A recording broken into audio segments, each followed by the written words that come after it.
Nell Baxter looked down at her own empty hands, and Nell sighed, and Nell said the thing she had believed about herself for as long as she could remember. "I have nothing to offer you, Jesse. Nothing at all. No land, no money, not $1 to my name, and no name worth much either. You are a man with a ranch. You could marry a girl who would bring you good land and a fine dowry. I would bring you nothing but myself, and myself is not worth much on any account I have ever seen." Jessie Coyle stood there in the Texas evening and listened to Nell Baxter tally up all the things she did not have. And when Nell was done, Jessie Coyle did not argue with her about land or money, because Jessie had learned there was no use arguing with a number. Instead, Jessie Coyle smiled, slow and sure, and Jessie said, "Nell Baxter, you have the kindest heart in Texas, and I have been keeping count a good deal longer than you think. You say you have nothing to offer. I have been watching you offer things to everyone in this county for 2 years. Sit down. I am going to read you back the account you never knew anybody was keeping." Nell Baxter was 25 years old. Nell was a ranch hand, a poor one, an orphan girl who had been taken in young and raised to work, and Nell owned, in all the world, exactly what she stood up in, and one old blue shawl that had been her mother's. Nell had spent her whole life being told, in 100 small ways, that a woman who brings nothing to a marriage is a woman with nothing to offer. And Nell had believed it. The way you believe a thing everyone around you agrees on. Jessie Coyle was 29. Jessie's family owned a good ranch in the hill country near Bandera, and Jessie would inherit it. And Jessie could, as Nell had said, have married any number of girls who came with land attached. And Jessie Coyle did not want any of them. Jessie Coyle wanted Nell Baxter, the poor orphan hand with the empty pockets and the blue shawl, and Jessie had wanted her for a long time, for a reason Nell had never once suspected. Because here is the thing this whole story turns on. Nell Baxter had been keeping one kind of account of herself her entire life, an account of everything she lacked: money, land, dowry, standing, and by that account, Nell was worth nothing. But Jessie Coyle had been keeping a different account, quietly, for 2 years, an account of everything Nell gave away. And by Jessie's account, Nell Baxter was the richest woman in Texas. 2 ledgers, kept on the same person, and they had never once been read side by side. Until tonight. So remember the 2 accounts. Remember Nell's ledger of everything she did not have, the one she had believed her whole life. And remember that somewhere out there, all along, a quiet man had been keeping a second ledger, entry by entry, of everything Nell Baxter gave. To understand what Jessie Coyle read to Nell that evening, you have to see the entries the way he saw them. So let me take you back and show you the account Nell never knew was being kept. Nell Baxter's mother died when Nell was 6, and Nell's father was never much in the picture, and so Nell was raised, from the age of 6, by the Pruitt family, who ran a hardscrabble spread in the hill country and took Nell in more as a hand than as a daughter. The Pruitts were not cruel to Nell, but they were poor and hard-pressed, and they made it clear to Nell early and often that she was there to earn her keep, and that a girl with no people and no property had best learn to work, because work was all she would ever have to trade on in this world. Nell learned that lesson down to her bones. Nell worked from the time she could walk behind a plow, and Nell grew up strong and capable and quick, a better hand than most grown men, and Nell owned nothing at all except the clothes on her back, and one thing more. The one thing more was a blue shawl. It had belonged to Nell's mother. It was the only thing Nell had of her, the only thing in the whole world that was truly Nell's own, and Nell had kept it wrapped careful for 19 years, and wore it only on Sundays and cold nights, and it was, you might say, the entire contents of Nell Baxter's estate. Remember the blue shawl. Like everything precious in these stories, it comes back when it matters. Now, Nell grew up in a country where a woman's worth, when it came to marriage, was reckoned plainly and out loud. A girl who brought land to a marriage was a fine catch. A girl who brought money was a finer one. A girl who brought a good name and a respectable family was worth courting. And a girl who brought nothing, no land, no money, no name, no people, was, in the plain arithmetic of the hill country, not much of a prospect at all, whatever her other qualities. Nell heard this arithmetic her whole life. Nell heard the Pruitt women discuss the marriage prospects of local girls in exactly these terms, adding up dowries like sums. And Nell, listening, did the sum on herself, and always came out at 0. So Nell Baxter had decided, long before Jessie Coyle ever looked at her twice, that she was not the marrying kind. Not because she did not want a home and a family of her own. Nell wanted those things fiercely. In the private way you want things you have decided you cannot have. But Nell had done her sum, and her sum was 0, and Nell had made her peace with being a hand for other people's families, rather than the heart of her own. It was not self-pity. Nell did not weep about it. Nell simply believed it, the way she believed the sun came up, as a plain fact of her life. Now let me tell you about Jessie Coyle, and about the ledger he started keeping, though he did not call it that, and did not even quite know he was doing it at first. Jessie Coyle was the son of a ranch owner, and by every reckoning of the hill country, Jessie was a fine catch himself. Jessie would inherit good land. Jessie was well liked. And so, for years, the county mothers had steered their marriageable daughters toward Jessie Coyle, the girls with the dowries and the land and the good names, the girls who added up to fine sums. And Jessie had found, to his own puzzlement, that not one of them interested him at all. There was something the same about all of them, a sort of calculation under the charm, a sense that they had done their sum on him the way he was supposed to do his sum on them, and that the whole business was a matter of matching one estate to another. And then, 2 years before this story starts, Jessie Coyle had begun to notice Nell Baxter. Not the way he noticed the dowry girls. Jessie noticed Nell because of a thing Nell did that Jessie could not stop thinking about. It was a small thing. It was the first entry in the ledger Jessie did not know he was starting to keep. And to see why it mattered so much to Jessie, and why it was only the first of many, you have to understand that Jessie Coyle had spent his whole life being valued for what he had, and had never once, until he started watching Nell, seen a person valued for what they gave. Nell Baxter was about to teach Jessie Coyle a whole new way of adding people up. He just did not know it yet, and neither did she. The first entry in Jessie Coyle's ledger was old Toby. So let me tell you about old Toby, because he matters more than a minor character usually does. Toby was an old ranch hand who had worked the Pruitt spread for 40 years and had grown too old and too sick to work anymore. In the hard arithmetic of the hill country, an old hand who could no longer work was a burden, a mouth without a pair of working hands attached, and old Toby had been quietly moved out to a little shack at the edge of the Pruitt land to live out his last months more or less forgotten. Nobody visited old Toby. Nobody had the time. That was simply how it went. Nobody visited old Toby except Nell Baxter. Every evening, after a full day of the hardest work on the ranch, when Nell could have rested, Nell walked out to old Toby's shack and sat with him. Nell brought him what food she could spare from her own plate. Nell listened to Toby's old stories, the same ones over and over, the way the very old tell them. Nell washed his things and kept his little stove going, and held his hand on the bad nights. And Nell did all of this for a dying old man who could give her absolutely nothing in return. No wages, no advantage, nothing. Because Nell had never once in her life done a kindness for what it would get her. Jessie Coyle saw this by accident. Jessie had ridden over to the Pruitt place on some errand of his father's, and had seen Nell walking out to Toby's shack in the dusk, with a covered plate, and had asked a Pruitt boy what that was about, and the boy had shrugged and said, "Oh, that is just Nell. She sits with old Toby every night. Nobody knows why. He cannot even pay her any mind half the time."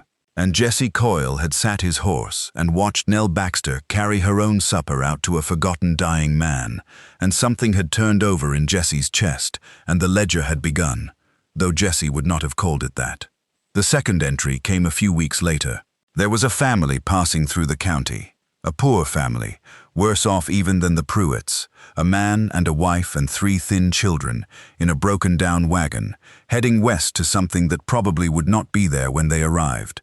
They stopped at the Pruitt place to ask for water, and Nell Baxter, seeing those 3 thin children, went into the little space that was hers and came out with food, real food, more than she could spare, and pressed it on that family, and would not take no for an answer. And when the smallest child, a little girl, shivered in the evening cold, Nell Baxter took off her own coat and wrapped it around the child, and told the mother to keep it. Jesse Coyle happened to be there, again, on another of his father's errands, and Jessie watched Nell give her coat to a stranger's child and go cold herself, and Jesse added a second entry to the account he was keeping. The third entry was the slow boy. There was a boy in the county named Denny, who was simple, whose mind had never grown up the way his body did, and who the other young folk mocked without mercy, the way the young can be cruel.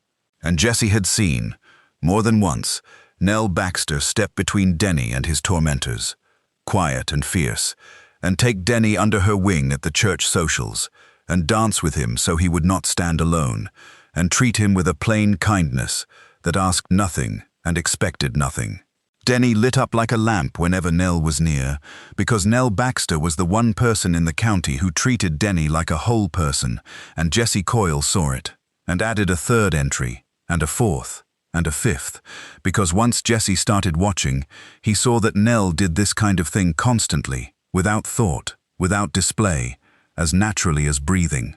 And here is what puzzled Jesse Coyle most, and drew him in deepest. Nell Baxter did not know she was doing anything remarkable. Jesse could see it plain. To the dowry girls, a single public act of charity was a thing to be arranged, and witnessed and remembered, a deposit in the account of their own reputation. To Nell Baxter, sitting with old Toby and clothing a stranger's child and shielding poor Denny, were not acts of charity at all. They were just what a person did. Nell no more kept count of her kindnesses than she kept count of her breaths. She would have been genuinely puzzled to hear them called kindnesses. To Nell, they were simply Tuesday, so Jesse Coyle fell in love. Not the way he was supposed to fall in love, with land and dowries and matched estates. Jesse fell in love with a poor orphan hand who owned one blue shawl and gave away everything else she had, and who did not know she was doing anything worth noticing. And Jesse Coyle began, over those 2 years, to court Nell Baxter, in his quiet way, finding reasons to be near her, helping with the work, walking her home from the church socials. And Nell, who had done her sum and come out at 0, could not for the life of her understand what a man like Jesse Coyle wanted with a girl like her. Because that was the trouble. Every time Jesse's attention became clear enough that Nell could no longer pretend not to see it, Nell would pull back, gently, and do her sum out loud. "I have nothing to offer you, Jesse. You should court a girl with land. You are throwing yourself away on a hand with empty pockets." Nell said versions of this many times over those 2 years, and every time she said it, Jesse Coyle wanted to shake her, or to sit her down and read her the account he had been keeping, the account that told a completely different story about her worth. But Jesse held off. Jesse was waiting, though he could not have told you what for. He was waiting, it turned out, for the last entry, the one that would finally make the account too large for even Nell to deny. The last entry in Jesse Coyle's ledger was the hardest one, and it cost Nell Baxter the one thing she owned, and it happened in the winter of that second year. Old Toby died that winter. He died in his little shack, in the cold, and he died with Nell Baxter holding his hand, because Nell had gone out to sit with him that night, the way she had gone out nearly every night for 2 years. And old Toby, at the very end, had almost nothing to leave anyone, because he had lived and would die a poor forgotten hand. But dying men have burying costs, and there was the question of a decent burial, a proper marker, a real service, rather than the pauper's hole in the corner of the county ground that a forgotten old hand would ordinarily get. The Pruetts were not going to pay for a proper burial for an old hand who could no longer work. That was simply the arithmetic. And so old Toby, who had worked 40 years and hurt no one, and told his gentle stories, was going to go into the ground unmarked and unmourned, the way the poor and forgotten so often did. Except that Nell Baxter would not have it. Nell Baxter had no money, of course. Nell had never had money. But Nell had one thing of value in all the world. Nell had her mother's blue shawl, and Nell Baxter took that blue shawl, the only thing she owned, the only thing she had of the mother who died when she was 6, and Nell carried it into Bandera and sold it, to a shopkeeper's wife who had always admired it, for enough money to give old Toby a decent burial and a real stone with his name cut into it. Remember the blue shawl, the one precious thing Nell Baxter owned in all the world, the last of her mother. Nell sold it to bury a forgotten old man who could never know she had done it and could never thank her for it. That is the entry, right there. That is the one that finished the account. Because a person who gives away money she does not miss is generous. A person who gives away the one irreplaceable thing she owns, for the sake of a dead man who cannot even know, is something a great deal rarer than generous, and there is no word for it in Nell Baxter's ledger of dowries and land, and there is only one word for it in Jesse Coyle's. Jesse Coyle found out about the shawl by accident, the way he had found out about everything Nell did, because Nell never told anyone. Jesse learned it from the shopkeeper's wife, who mentioned, in passing, what a lovely blue shawl she had bought off the Baxter girl, and what a shame it was that the poor thing had had to sell her only keepsake. And did Jesse know she had used the money to bury old Toby proper? And Jesse Coyle stood in that shop and understood that the account he had been keeping for 2 years had just reached a sum so large that it could no longer be ignored, and that the time for waiting was over. But before Jesse could act, Nell did her sum one final time, and it nearly ended things. Because that same winter, at a church gathering, one of the county matrons, a Mrs. Fenn who fancied herself a matchmaker and had a daughter of her own with land and a dowry, took it upon herself to speak plainly to Nell Baxter. Mrs. Fenn drew Nell aside and told her, in the kind, sugary voice people use for cruel things, that Nell really ought not to encourage young Jesse Coyle, that it was not fair to the boy, that a girl with nothing had no business tying down a young man of Jesse's prospects, and that the decent thing, the truly kind thing, would be for Nell to step aside and let Jesse marry a girl who could bring something to the match. Nell Baxter, who spent her whole life being kind, heard this and believed it was kindness, because it agreed exactly with the sum she had always done on herself. So Nell went to Jesse, on the evening this story began with, meaning to step aside. Nell had decided that the truly generous thing, the kind thing, was to release Jesse Coyle to marry someone who could bring him land and money, someone worthy of him, and to take herself out of his way. Nell had turned even this into an act of giving, you see, giving up her own heart's wish for what she believed was Jesse's good. That is how deep the wrong sum went in her. Nell could not imagine she had anything to offer, so she offered the only thing she thought she had, which was her absence. And that is when Nell Baxter looked down at her empty hands and sighed and said, "I have nothing to offer you, Jesse. Nothing at all." And that is when Jesse Coyle, who had been keeping his account for 2 years and had just heard the final entry read to him in a shop in Bandera, finally decided that Nell Baxter was going to hear the whole account read back to her, out loud, entry by entry, whether she was ready to believe it or not. "Sit down, Nell," Jesse Coyle said. "You have read me your account of yourself for 2 years now. All the things you do not have. Now you are going to sit still and hear mine, because I have been keeping one too, and mine is a good deal longer than yours, and it is time you heard it." And Nell Baxter, too surprised to argue, sat down, and Jesse Coyle read her the ledger. "Entry 1, Jesse said. Old Toby, 2 years you carried your own supper out to a dying man who could give you nothing, every evening, after a full day's work, when you could have rested. Nobody asked you to. Nobody even knew you did it, except by accident. That is not nothing, Nell. Where I come from, that is about the largest thing a person can do. Entry 2, Jesse went on, and his voice was steady and low and certain. The Harmon family, passing through, 3 thin children in a broken wagon. You gave them food you could not spare, and the coat off your own back, and you went cold, and you thought so little of it, you have probably forgotten it happened. I have not forgotten it. Entry 3, Denny.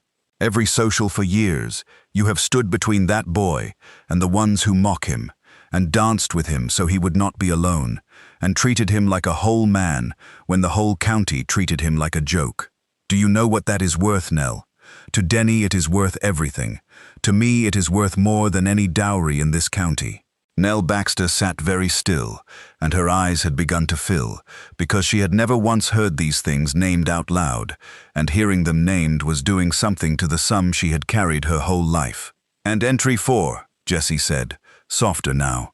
"The blue shawl, your mother's shawl, the only thing you owned in all the world, the last thing you had of her. You sold it, Nell. You sold the last of your mother to buy a forgotten old man a decent grave and a stone with his name on it, and you did it knowing he could never thank you, knowing nobody would ever know, knowing it would cost you the one precious thing you had. I found out by accident, the way I find out everything you do, because you never tell a soul." Jessie's own voice was rough now. "You sat there just now and told me you have nothing to offer.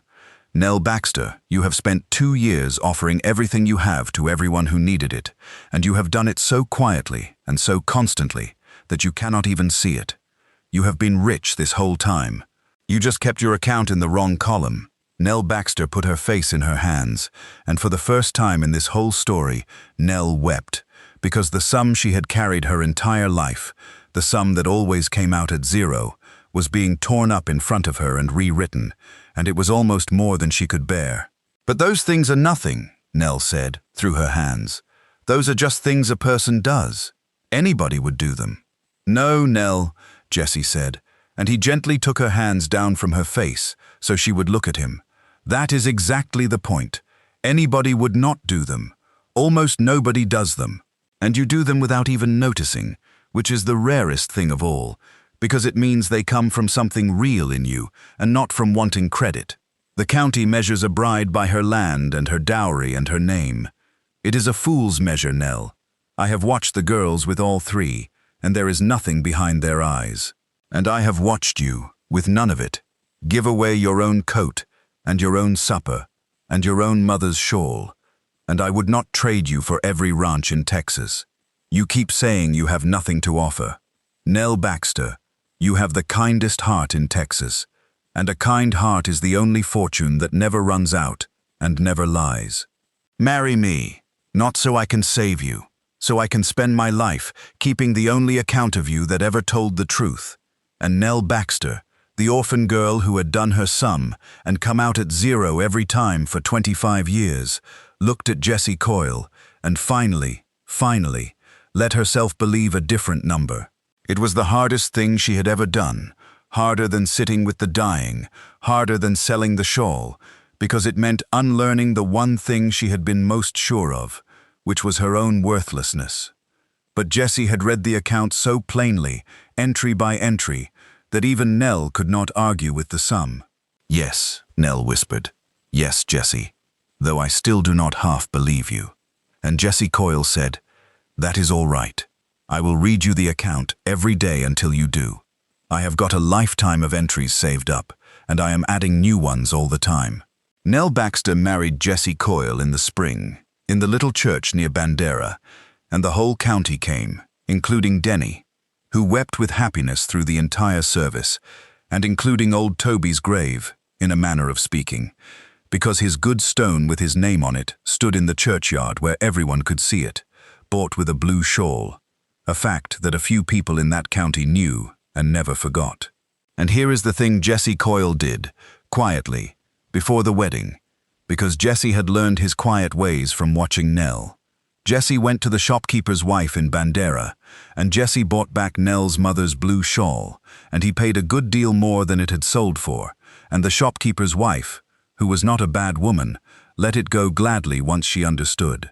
And on their wedding morning, Jessie Coyle gave Nell Baxter back her mother's shawl, the last of her mother, the one precious thing she had sold to bury a forgotten man. Remember the blue shawl, the only thing Nell owned in all the world. It came back to her, on her wedding day, from the hands of the man who had watched her give it away and understood exactly what it had cost. Nell held that shawl and could not speak, and Jessie said, "You gave away the last of your mother for a stranger's grave. A woman who would do that should never have to be without her mother's shawl. It is yours again, Nell, and it is staying yours." And Nell Baxter wept again, the good kind of weeping this time, and wore the blue shawl at her own wedding. They had a long, good life together, Nell and Jesse, on the ranch in the hill country. And Nell never did stop giving things away, because it was simply who she was, and Jesse never once tried to stop her, because he had married her precisely for it. The Coyle Ranch became known, over the years, as the place a person could go when they had nowhere else, the place where a hungry family got fed, and a lost soul got shelter, and a forgotten old hand got a decent grave. Because the woman of that ranch kept an open hand, the way she always had, and now she had the means to match her heart. And sometimes, of an evening, Jesse Coyle would find Nell wrapped in her mother's blue shawl, and he would sit beside her, and Nell would say, still a little wondering after all the years, "I never did have anything to offer you, Jesse." And Jesse Coyle would smile the same slow, sure smile he had smiled that first evening. And he would say, "Nell Baxter, you have offered me the kindest heart in Texas every single day of my life. I have been keeping the account. It is the richest ledger in the state, and it has never once run short.